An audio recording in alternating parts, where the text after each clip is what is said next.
Good morning, everyone. We are live this week on the weekly show with Jimmy and Joe. Where's Joe? Joe, where you at, Joe? Hey, listen, Joe's going to just be a little late this morning, as you guys all well know. Joe loves to do the show in a van down by the river. And so he called me just to let me know he's just a little bit behind today. So no worries. We'll get started here this morning as we're waiting for people, hopefully, to log in, at least a couple people. But as you well know, this show is recorded each week. And so you always have an opportunity to go back in and check out the archives. We'd love you to check them out. I think we're about, 40, 45 shows, maybe even 50 shows now into it after a couple of years. And so certainly enjoying it and grateful for all of you who continue to check it out and join us each week, or at least whether it's live or on recording. So Frank, good morning, sir. Yep, I was just checking on Joe. He wasn't here. That's not like Joe. I mean, you guys know. I mean, Joe's always on here at least 10 to 15 minutes before we start the show. Or is it like 30 seconds before the show start the show? I can't remember. But anyway, really doesn't matter. But no, we want Joe to be safe. He's hitting some fog this morning. We told him to take his time, and he'll be joining us here shortly. But in the meantime, one thing I would share with our listeners and followers, if you do have an opportunity, we would love for you to, maybe share the show with a friend, have them check it out and so forth. We know that, certainly this profession can be very, very isolating, and we never want people to feel alone. And as Joe and I always share, don't ever hesitate to reach out privately if somehow we can support you. We are here for you, and that's the most important thing. Stick together and go through this work and this journey together, right? Because we're always evolving. None of us are going to have this thing figured out. But we just appreciate you joining us each week. And if anyone wants to jump into the show today with us, don't hesitate to do that as well. We would love to have you on here if you have a thought, an opinion, if you have a problem of practice that you would like to discuss. And it's going to be a good morning when two things happen. One, you get up in the morning and your wife reminds you how much she loves you. That's a good start to the day right there. You cannot beat that. And she makes you laugh. I mean, those two things right there, that's a winner. And then the third thing actually now is my son is on here. So when my son jumps on here, that's a good feeling too. So good morning, Mijo. Good to see you. And yes, go Hawks. For those of you who do not know this, I am a Hawkeye fan, born and raised in Iowa. Will always be an Iowa guy. So anyway, but we know we're on a little bit of the struggle train this year, but hopefully we'll get off it soon. So anyway, so hey, listen. So today, Joe and I want to chat with you a little bit about frameworks in general and why they're important and why it's important that we create different types of frameworks in our organizations.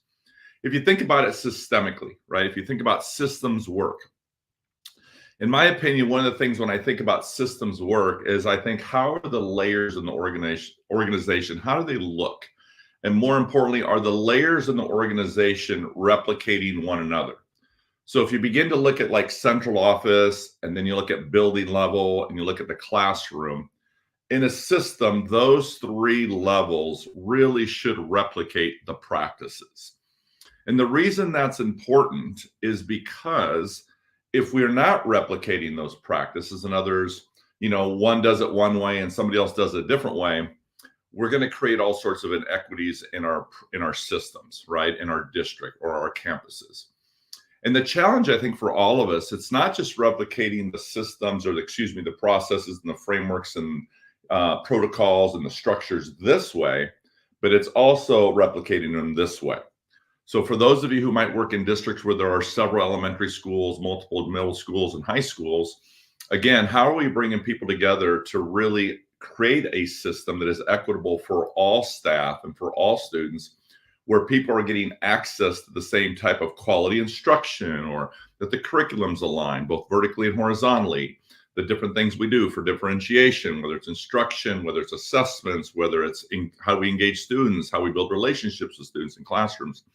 Those things are important.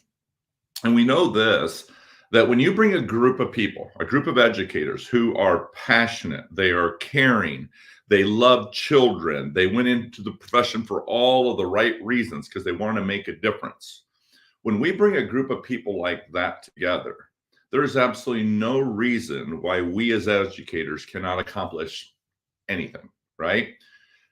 And we talk about this sometimes, of the idea of change and how to implement change. And I always say, there's really no courses. I don't know if you guys know this or not. If you're administrators will know this, but for teachers, who may assume these things, but for most of us, when we go to principal school, there's really no specific courses on how to truly teach us how to implement change. And so when that happens, we have to understand that, well, who is teaching us how to do that?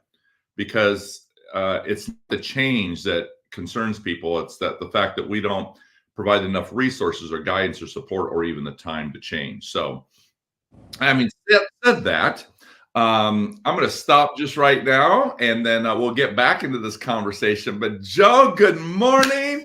Joe, I did my very best. So I'm done. I'm checking out. Yeah. I'm just telling you, I don't know what to say. I don't know what to say. You want the good news or the bad news, Jimmy? Let's start with the good news. The good news is you're not going to find me driving around this parking lot to find a spot because all these cars are going to show up. That's the good news. The bad news is they're already here, Jimmy. This parking lot is full. There's some sort of craft fair of some kind. I don't know. I didn't bring my macrame or whatever they call. Like, look, I don't know if I'm ready for this situation. So, but at the same time, at least I'm parked off to the side, and I'm in the back of the lot this time. So we're good. I think we're good. They've done a little bit of work here. They got the numbers on they've done a nice job. They've done a nice job here in New Auburn, Wisconsin. So if you're in New Auburn and you want to stop by, I'm in the back of the parking lot. River's right behind me. Life is pretty good. But listen, so I'm sorry that I'm late. I was driving in, and it was a lot of fog, so I want to make sure that I was okay. And so, but here's the thing. I'm not apologizing for it. I'm not going to apologize for it because I'm driving through the fog. The sun is coming up, and it was either spend time with that beautiful like fog and sun or you. And honestly, like I slowed down, Jimmy, because, and everybody that's on the call understands this. I mean, maybe the woman that's living in your house, everybody else is like, yeah, spend time with the sun rather than you. Like that's essentially how, and maybe she's been around for a while too. She's probably thinking the same thing. Spend time with the sun in the fog and not Jimmy Casas. Man, I'm telling you, it's the way that it works. But anyway, the reason I say that is that I was listening to you, and I was listening about, just the first part of the conversation about framework. And I couldn't agree more in terms of creating inequities when we don't have them. And when I talked to you about what we wanted to talk about in terms of frameworks, one of the things that I think comes up a lot when I talk to people is this this mystery or this myth of frameworks. Like it has to be like put through some 9-step process to develop this framework that's perfect for whatever we're trying to get done. And the answer is that's not what we need to do. Frameworks are really about making sure that you frame a situation that's going to create consistency for everybody who's involved in that scenario. And a lot of times when we're leading, I think a lot of times, good and bad, we tend to lead with emotion, right? Like we know the answer, we're going to give the answer right away. Or we get really excited, we're like, yeah, here we go, let's do that, right? And then the next thing you know, you got to kind of back up or go back to it, when if we would have just had a framework for answering questions as a group, we may not have been in that situation. So I think there's this like myth that I'd like to talk to you about, because I think the work that you do specifically with frameworks when you coach is something that people should hear about. But I think that there's this myth out there that it needs to be something that's just like, oh my gosh, we've got to start the whole process over. We've got to sit everybody down. We've got to make sure that everybody's on the same page with everything that we do. And it's going to take us 6 months to a year to figure out the framework, when it's easier to just answer the question.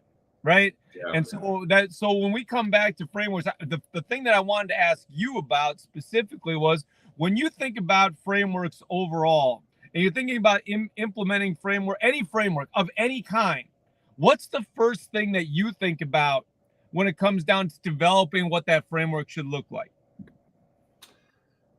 Yeah, Joe, I know you want to get into this really serious conversation right now, but it's really hard for me to do that. So if you give me, I'm going to model a framework for you right now. Watch. This is the first thing I want us to do. I want us to slow down and not answer the question right away. So I'm going to model that, Joe. Joe, here's what I'm thinking. Seriously, though, when you were the superintendent of Fall Creek, like 2 months ago. I was. First of all, we all know Joe is amazing 1 minute walks, right? He's got like 100 1 minute walks. So first of all, that's awesome. And I'm sincere about that. And you know how much I love your 1 minute walks because they are great. Okay. But just as great was your constant reminder to people on Instagram, the bike racks. And I felt like you would visit that bike rack and you would talk about the bike rack. You would look at the bike racks and you would go to all the bike racks and you would compare, where's all the bikes today? Look how many bikes are over here. This one's being used. Look at the Mongoose, all this. Yeah. So I was thinking today, the parking lot is full, Joe. I want you to do a 1 minute walk around the parking lot and start pointing out all the cars in the parking lot. And then I want you to drive down the road and check out the next parking lot. And I think we could start the show that way every week. I think that would be pretty cool. Listen, I don't need this from you. I'll tell you right now. So the bike racks, the interesting thing about the bike racks was I was just doing the bike racks because I wanted people to know that I was on campus. That's it. That's all. Like, honestly, I was like, and then people started to like them, and then all the stories took off. I'm like, well, I guess I got to keep doing them now. So be careful what you start, people, because then all of a sudden, if people like it, then you got to keep doing it. Not like this show. Nobody likes this show. So we can do it whatever we want. But everybody with the framework of bike racks. And here we go. This guy's coming past me, looking at me real funny. He's got a Milwaukee Brewers license plate. 56489er. Listen, we got to be careful because I need to make sure that everybody understands. Oh, here comes this guy too. He's got a trailer. And you know why they're getting even more suspicious? Because you keep turning your head and following them all the way as they drive by. I thought, they're here for like a craft fair, and so I might go in after just for some candy. Yeah, because everybody's probably got candy on their station, so I want to make sure. You should go ahead and buy stuff because you need to donate stuff for using their parking lot all the time and their Wi-Fi, by the way. I don't have their Wi-Fi, Jimmy. There's just a cell tower right over there, so I make sure that I can get to that cell tower right there. Listen. These people don't want to hear you yell at me about stuff. Why don't we talk about frameworks? This is ridiculous. I was just modeling to slow down. Now I'm ready. I was getting focused. No, you're not. I want to go. I guess because I'm gonna need some food. I got up early and I had to take off. I didn't have any food, but I did. You know what I had? Here's what I had. I got this. I got one Reese's peanut butter cup. I'm gonna tell you, I'm gonna eat it. I'm probably gonna eat it halfway through the show. The thing about Reese's peanut butter cups is really interesting to me. Is that the best candy in the world is the Reese's peanut butter cup seasonal, whatever it is, the pumpkin, the heart, the tree, whatever. But if you think that you're going to get a Reese's peanut butter cup of that quality when you just go to the gas station, you're not. Jimmy, you're not. And the Reese's people are really interesting because they throw a little teaser at you, Jimmy. They throw a little teaser at you because the ones that you buy in the bag for Halloween, they're really good. It's like they're fresh. And then I'm thinking, this is going to be great. I'm just going to go over to the gas station and buy one. I did. Guess what, Jimmy? It's not the same. It's not the same, Jimmy. The ratio's not right. It's just not right. If anyone actually believes that you have not had any sugar this morning. I haven't. I had an energy drink. Do not eat that candy bar during the show. Do not eat that candy during the show. Leave the Reese's. We're off the rails. Folks, get back to the frameworks. Get back to the frameworks. Right. Today's show is sponsored by Reese's Peanut Butter Cup. No, it's not, Jimmy. Jimmy, no, it's not. Don't get us in any kind of trouble. What if Payday shows up? What if Payday shows up tomorrow and they want to? Don't do that. We don't have any contract with them. Jimmy? I'm scratching that. We scratched that. Jimmy? I was talking about my friend Joe Reese. Yeah. Joe, that's who I was talking about. Okay, let me just clarify that. Bring it back. Bring it back. Having said that, real quick, I was up in upstate New York last year, and they were doing not the bike rack checks, but the snowmobile checks. Yes, we have those. Yeah, that was pretty cool too. So, no, you have tractor checks too, I believe, don't you? We got all of it, man. These kids show up in all kinds of stuff. They are the best. They are so incredible. I love them. And they show up their tractors. They show up with their snowmobiles. It's awesome. And it's the same thing here. I'm sure it's the same thing here. Northern Wisconsin, north of 29, man, forget it. So it's all right. It's a cool place. Anyway, so go back to how we started. When we started, I want to talk to you about when you think about developing a framework for the group that you work with, what are the first couple of things that you think about when trying to implement said framework? Go. Right. Okay. Well, first of all, we have to develop that framework, right? Now, there are certainly things that as individuals, we can develop our own frameworks, Yeah. right? There's no doubt about that. Oh, But yeah. systemically, we want to make sure we're involving other people's voice in delivering that framework, right? Because again, what we're trying to do is create a culture or an environment where everybody sees themselves as an integral part of that culture or that environment. In other words, we're all leaders, and we don't want to create processes where people are taking all that on and feeling the weight of that and the heaviness of that and the stress of that. Because at the end of the day, we're all responsible for the culture and climate of an organization. And we know that a lot of undercurrents are created because of our lack of processes or our lack of frameworks. Now, nobody wants to create those. We're not trying to do that, right? It's just that we don't see them. But one of the ideas that, Joe, you and I were just talking about this yesterday in our show with NASSP, is that the idea is that we do know this, is that other people can quickly identify undercurrents that other people are creating, right? Which is really interesting. So from an outside observation, when something happens, I can clearly see that that's probably not going to be a good result, right? We can see that very clearly. Doesn't matter what we're observing, but we see it. Yeah. But sometimes when we're in it, we're right in the middle of that situation, or call it a fire or whatever we want to call it. When we're in the middle of that, sometimes we don't see it. And usually it's because we're moving too quickly. Mm-hmm. So yesterday you discussed the importance of why it is so important to, first of all, slow down and pause. Not everything is level 10, right? Not everything needs to be handled or dealt with immediately. Now, of course, there are some things, and that's fine. Those things will happen.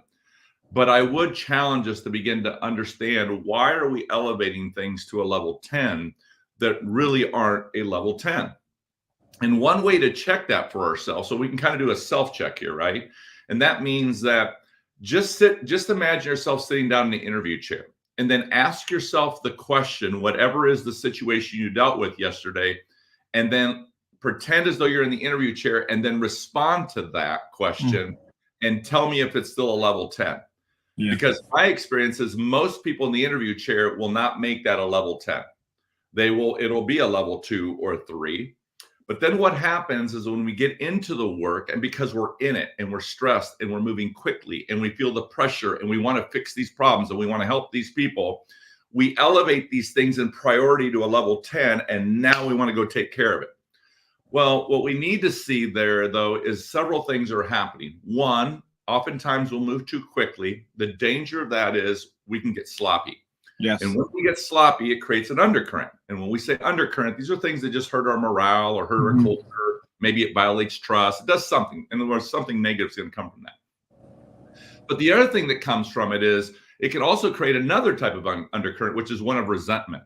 In other words, when we try to fix something and it doesn't get fixed, typically they're going to blame us. And then we get our feelings hurt that, like, well, it doesn't matter what I do, or look, I just tried to help. So it kind of goes under that no good deed goes unpunished, right? There's another undercurrent that comes from it, is that when we are moving quickly and we don't have a framework from which to operate from, then what's happening typically is that we're not building any capacity. We're right back in the same hamster wheel, trying to do everything by ourselves, and that's exhausting. And that's probably the biggest thing I see, Joe, is people are exhausted and they're tired, but I do worry that sometimes the reasons we give why we're exhausted and tired is because of external forces that are happening around us. And we say, well, I'm tired because I have to do this, and I'm tired because I have to take care of this, and I'm tired because of this. But what we don't see sometimes is we're tired because we're the ones taking all that on. Yeah. So we have to reframe that and see that differently. So one step of a framework for yourself always could be just, first of all, you just pause. Just get in the habit of just saying, you pause, and you take time to reflect. Now, if you had a framework, then you could follow that framework, right? So I'll give you an easy example. An example I use all the time is you get an email that is like personally attacking you, or comes with you at a tone that is harsh. And our first instinct sometimes is we get our feelings hurt, and then we want to get into that email and fire right back with that email, right? This just so happens. You know, I'm going to say to everybody, but sometimes we can all get to that threshold where we want to fire back a little bit, okay? And when that happens, when we fire back, that's where we get ourselves caught a little bit, because now the back and forth begins. And at some point, especially if you're like, let's say, a teacher, then that individual is going to email that teacher back, but then they're also going to tag or copy who? Yeah. The principal, the superintendent, the board, all the board members, hell, the governor of Wisconsin. I mean, right? Really tag everybody, right? So when that happens, now the fire is lit. And now we've got to run around and put out all these fires, which just basically means we have to have a lot of conversations, a lot of documentation. Hell, I'll be honest, you could walk down and complain to everybody about this parent. Right. And sometimes too. So we use this whole notion of, I don't have time. I'm so exhausted. I'm so stressed. Oh, yeah, but I created that. Or someone created that because we lost our way a little bit. We wanted to play tit for tat. And if we wouldn't have done that, if we would have had a framework. So imagine a framework that said, well, first of all, I breathe. Second of all, I don't take it personally. Third, I'm not going to not respond. That would be unprofessional, right? Remember, because our mission and our vision statement say what? Family engagement, community partnership. It doesn't say, I engage families unless they're, they're whack jobs, right? No one says that in the mission statement. So we have to respond, but we need a framework to do that. Thank you for reaching out. I am sorry that I did X, Y, Z. And is there a number where I can reach you? And I think where we try to be, and then of course the framework would continue. Listen, be empathetic, whatever the framework is you create. But if you follow that, it will keep you steady. It will allow us to bring the best versions of us. And that's what I love about frameworks, is they allow us to be better versions of ourselves. It helps us create a language of how we're going to respond to individuals, because the job is demanding. It does come at you 100 miles an hour. It is unpredictable, right? Because we're dealing with a variable of behavior, and we never know how people are going to behave. So at the end of the day, what we're trying to do is create a framework. And by the way, in that situation, I always say the last part of the framework should always be reach out to administration for support, right? And then we say to administration, don't go in and fix it. Partner with the teacher. So together we can rebuild this relationship, because a lot of times we as administrators say, hey, give it to me. I'll call them. I'll take care of it. I'll call them, right? Because again, we're like, well, they don't have time. We don't want to bother them. We got too much on their plate. We're trying to help. Those are all fine and dandy, but we're failing to build capacity, because what's going to happen is I'm going to go fix this problem with this parent. Who's going to be the hero? I will. Who will the parent want to call after that? Me. And then they'll want to exclude the teacher. And now they're going around the community telling the teachers X, Y, Z. And that's the hard part that we have to see. So I think frameworks really protect us, and they should be very intentional, really just to slow us down, to keep us consistent, but most importantly, to remind everybody that we're all responsible for the culture and climate of an organization. The principal cannot do that by themselves. The superintendent cannot do that by themselves. And certainly the classroom teacher can't either.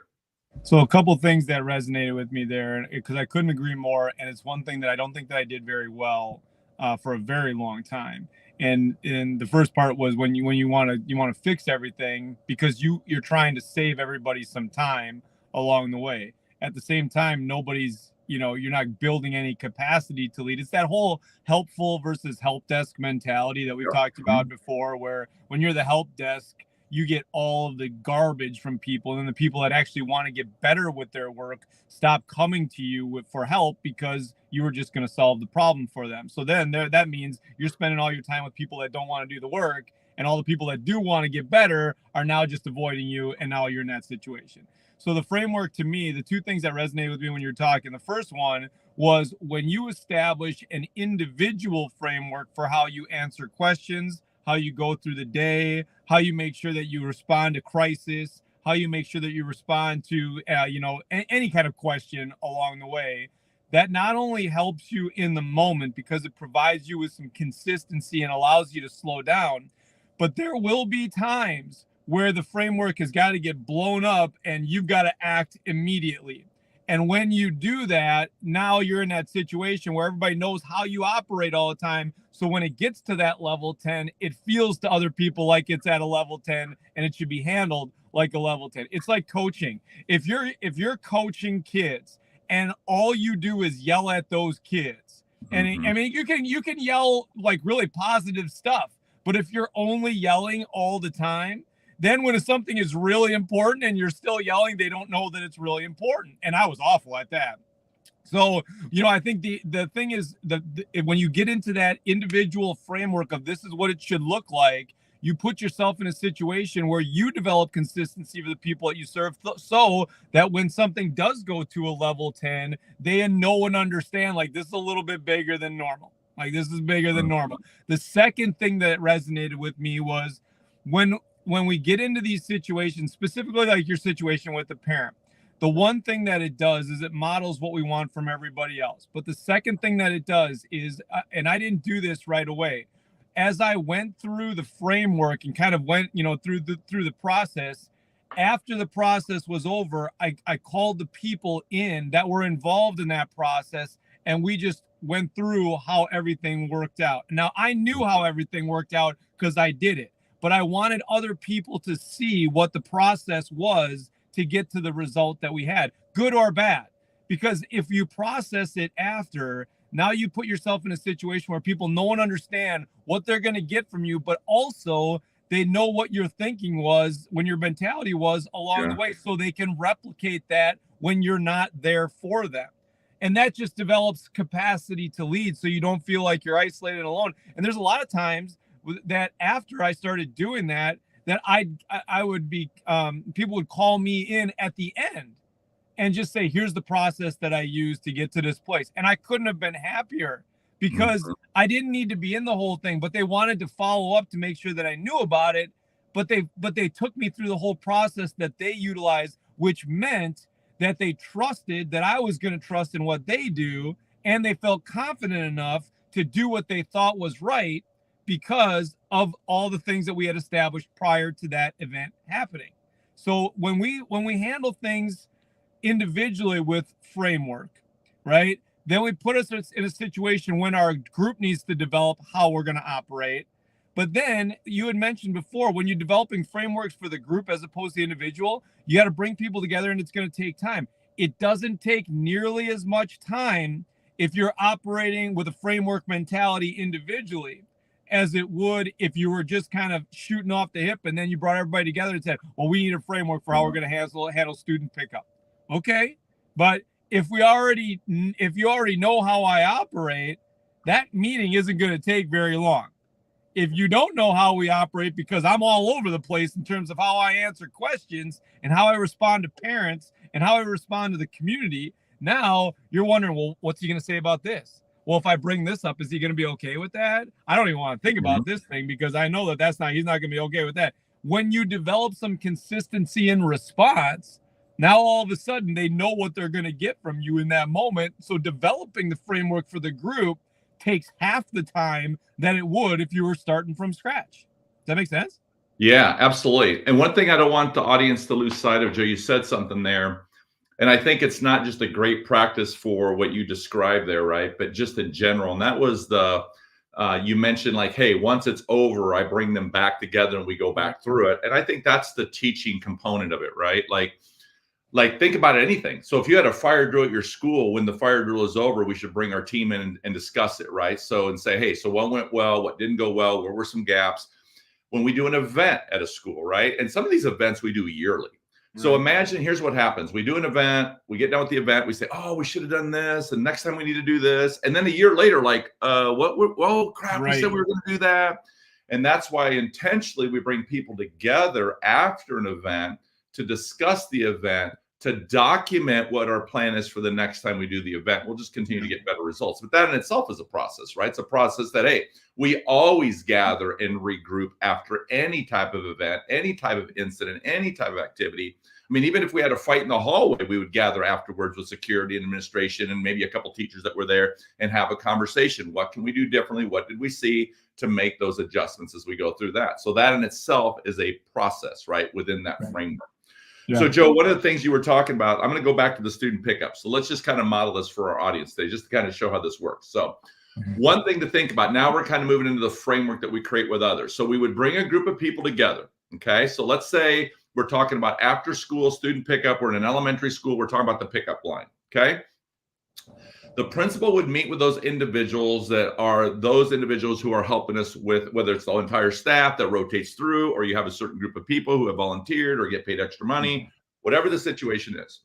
But the idea is that the leader would come together and share their vision. What is your vision for the pickup line? So I'm just going to try to model it. If I'm the principal, I might say something like this. Hey, listen, first of all, thank you so much for volunteering for this. This is so important. But hey, I wanted to share my vision a little bit about pickup line after school for kids.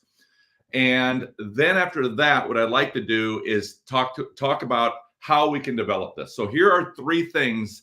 It is part of my vision for pickup line. Number 1, more important than anything else, I want our kids to be safe. I want our kids to be safe. I want our faculty to be safe. Okay. Number 2, I want it to be organized. I don't want it to be chaotic, because if it's chaotic, it stresses out kids, it stresses out parents. So I don't want to be chaotic. Okay.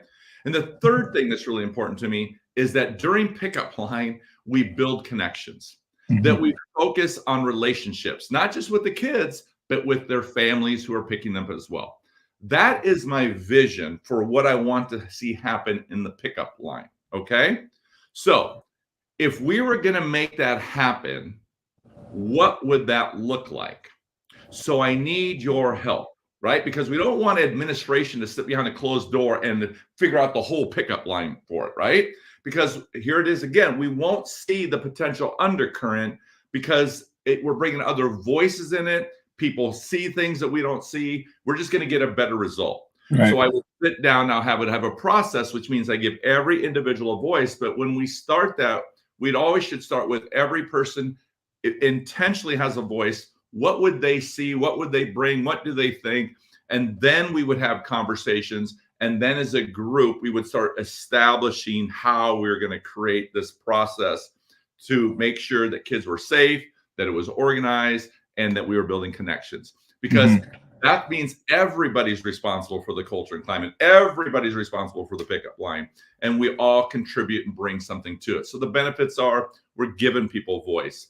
We bring value to people when we building capacity. We're all saying we can't do this job by ourselves. So it's a different way of seeing it and a different way of doing it. So I love that idea of the pickup line, but that's what we mean by processes, but a framework. Then you could create that. And again, what I want people to understand, to me, a framework is the structure and the processes are within that framework. The protocols are within that framework, right? So the last thought I would leave our leaders with today, or even our teachers, is what is your framework for leading your organization? So if I went into your campus, if you're a superintendent, I would say to your principals, tell me what your superintendent's framework is in terms of how you lead this campus. And they should know that, because that brings clarity. That makes people truly understand, what are we doing here? How are we going to do it? Why are we doing it that way? So frameworks slow us down and keep us focused on what our end goal is. And so think of it like your vision. So you have this vision. Does your team know that? And more importantly, how do we have to behave in order to achieve that vision? Right. And so create that framework to slow us down. And, obviously recalibrate, Joe, this recalibrate is a framework. It's a framework that I tried to see as I was working in schools. I kept seeing the same issues over and over and over. So I wanted to create a framework to say to school and district leaders, look, if you follow this framework, it will help you get better results. It's not going to fix all your problems, people. There's no framework or structure that's going to fix all our problems, but we don't have to. We just want to eliminate those undercurrents, because that's what's exhausting us. So it's not a weekly show without Jimmy Costa's book drop. So here's the thing that we need to think about when it comes to I couldn't No. Book drop. Is you're 100% right. The only thing that I would question, and it's not even a question, is like when you think about it's not even a question. The idea that we have to keep coming back to is how you started this. The whole conversation was, my vision for X, or for me, I think about, if you're new in that situation, that's where you go. If you're established in that situation, I think you go back to the vision that's been established as the group. Our vision is to make sure that kids are supported, they're safe, we make connections, blah, blah, blah. So everything that we build should be off of that vision that we've all created. Yes. And then now all of a sudden it essentially puts us in a situation where we're not feeling like, well, they're doing it for me, right? It's got to be, they got to be doing it for us as a group. So what can we do to put ourselves in a situation where we keep coming back to what we've established? Now, if we haven't established anything, that's another framework that we probably have to come back to, but we may not be able to do it in that particular moment, right? So let's think about what does everybody hold dear, and how do we make sure that we see that with all of these scenarios? And I think you're 100%, I'll make fun of recalibrate all day, but at the same time, it's 100% true when it comes down to when you don't establish a framework, the undercurrent that happens within the context of your building is something that you don't always see, because you're, like you say, you're here and the undercurrent is here. It never gets to here until it's a problem, and then you have an issue that you have to deal with. So I think all of the things that we're talking about today help us establish consistency, because if of all the things that we do as the leader in the space, I think when people come to us and they're in crisis, when people come to us and they're really excited, but when they come to us with being real high or being real low and they know how we're going to react, that's some of the consistency that they believe that they need in that moment, because everything's going all over the place, right? Yeah. And if we can be consistent in our response, I think we invite them to come forward because they're not afraid to come forward. I hear everybody talk about, well, I've got this open door policy. Well, what does that really mean? Is it open door for situations that you like for everything? Or is it really open door? Or should it even be an open door? Should you be there with them and be in their door to have these conversations? But if they don't know how you operate, then it's not an open door policy, because you can leave the door open and nobody's showing up, right? That's right. That's right. So yeah, it confuses people, right? And the consistency is so important, Joe, because that consistency eventually leads to dependability. Agreed. We already know that one of the biggest characteristics or strongest attributes or characteristics of the leaders is that they're dependable, that people know they can depend on them, right? Not to fix everything, but they're just going to be there for them, whether it's a thought partner, or whether it's a reflection, whatever it is, right? But definitely that dependability. And that's what comes from consistency, because it's not like they know, right? You're almost predictable. And I think, you talk about this as well, how important it is to be predictable in that sense. So, hey, I want to get to this question by Frank. Frank, so here's my opinion on that. Yeah, I'm not saying I'm right, but personally, I'm not a big believer in scripts. Okay. And here's why, though. I'll explain it to you. The reason scripts don't work for me is because as soon as we script this conversation out, so I see these a lot, and, especially managing, fierce conversations, difficult conversations, complex, whatever you want to call them.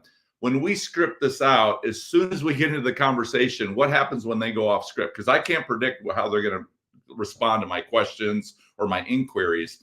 And now I'm a little stuck in the script. So I do believe in prompts. Yep, prompts are good, which means it's a sentence starter or a conversation starter. That's fine. And you can have a bank of those and, curate those. But I'm more thematic, Frank, in that sense to me, because then themes creates the framework. So if you think about it this way, Frank, to me is that a framework creates the themes in terms of here's the expectation, here's the expectation, here's the expectation, here's the expectation. But inside that framework is our autonomy. Yeah. That allows me to bring my expertise, my experiences, my personality into this conversation. But we've all agreed, especially for admin teams, we've all agreed that we're all going to talk. We're going to do this part of the framework. In other words, we're going to do a wellness check. We're going to stay in inquiry mode. We're going to make sure we give expectations. We're going to make sure we follow or circle back or follow up. That could be a framework. But then inside that, we're not going to tell people how to have the conversation and script it word for word. So those would be my thoughts on it. So I agree. Yeah, go ahead, Joe. Go ahead. I agree with that. I think that when you can put it, it's like that freedom within framework mentality, or freedom within fences mentality. Yes. Like if we as the leader establish the fence and what the fence should look like, how you roam around in that space is completely up to you, because we've established what it looks like around the outside. And I'm not a big fan of them either, only because of exactly what you just said. What if something goes off script? It's like that Mike Tyson mentality. Everybody's got a plan until you get punched in the face kind of conversation, right? and then all of a sudden you're kind of stuck, right? So I think knowing the one thing about scripts that I will say though that I think is not interesting, that I think is helpful is when you go. One of the things that I'll do often is if I know that I'm going into a difficult conversation with a parent, with a teacher, with whatever the case may be, I will go through like how I think it's going to go in my head and how I would respond if that question came up, or what happens if it goes off the rails or whatever. I'll go through that in my head. And honestly, I'll sit in my office and actually like where I'm going to sit, where the other person is going to sit. I'll sit the way that I'm going to. I'll actually kind of play the whole scenario out in my head. And not because I think that's the way that it's going to go, but when they get in there and I sit down, I'm already more confident in having the conversation because I've gone through it in my head. It might not be the way that it goes, but at least I've thought it through, and that gives me more confidence, which essentially means I'm going to be more consistent in my delivery, which essentially means I'm going to be more dependable in how I respond to questions. Yeah. Joe, it's perfect because I was just going to ask you and then you answered it, because I was going to ask you, so why do you do that? And you already answered it. And that's a great takeaway. It's because some of these things will allow us to build a little bit of confidence when we go into these conversations, because they are complex, right? They are challenging and they are emotional and we are vulnerable and they're volatile and all those types of things. And so we always want to remember it. But again, that's why frameworks, I think, give us confidence, right? Yeah. And the other thing I would say is try to develop an exit strategy. And the exit strategy, right? Because some of those conversations are going to go sideways. No matter how you manage it, absolutely, it's going to go sideways sometimes, and that's okay. We believe you'll go less sideways if you have a framework, right? Because again, none of these are perfect, but develop an exit strategy that could sound something like, hey, first of all, listen, I am sorry that this has upset you. That was not my intent, but clearly I have.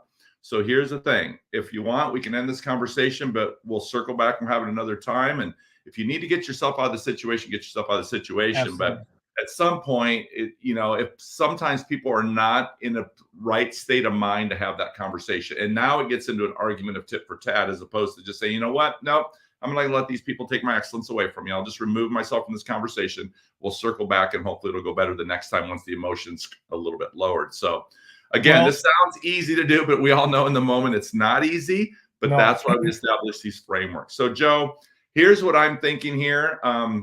Just as kind of summarizing is, you said earlier, and I think the biggest thing my takeaway from this is, I love what you said earlier, is because what we're really trying to do is create a culture where people are invested. When we give people a voice, when we bring people to the table, when we share a vision, it allows people, it brings clarity and allows them to invest, right? To invest. If not, if we sit behind closed doors and come up with all these ideas and all these plans, then it's just compliance. We're just telling people what to do. And that unfortunately begins to work against us and develop these undercurrents. And we don't want that to happen. But at the end of the day, I'd ask you this: what is your leadership language and why is that important? And it's important because your leadership language brings consistency, it brings clarity, it makes you predictable, and people are very clear what you expect from them. But it is a language that allows you to influence not only people, but the entire organization. Yes. And what we're trying to do is influence people to understand, to see the vision, to move the vision, which is usually your big rocks, so we can continue to create these cultures that are not only healthy, but they're high performing, and it creates an environment where everybody wants to be a part of it. So we appreciate you joining us on the show this week. Joe, always good to see you. I'm glad you're safe. Be safe going home. Hopefully the fog has cleared a little bit. It has. The Iowa Hawkeyes are playing today. Please, at Wrigley Field. And anyway, just score one touchdown. Just one touchdown. One touchdown. And, no, we're so grateful. And as we said here before the show started, we hope you share this show out with other people, encourage them to follow along. Hopefully there's at least a nugget in there somewhere. And if not, well, hell, enjoy your Reese's Peanut Butter Cup today, Joe. I got you, man. You have a good, that's all. I got nothing, man. I got nothing. I hope everybody has a great week. Thanks so much for joining us. And we look forward to see you next week. I don't even know if I'll probably be I don't even know. I don't even know, Jimmy. I don't even know. But I just threw that Reese's Peanut Butter Cup. I won't find it till next week anyway. So let's be real about it. You be good. Have a great week. Take care, everybody. Bye-bye.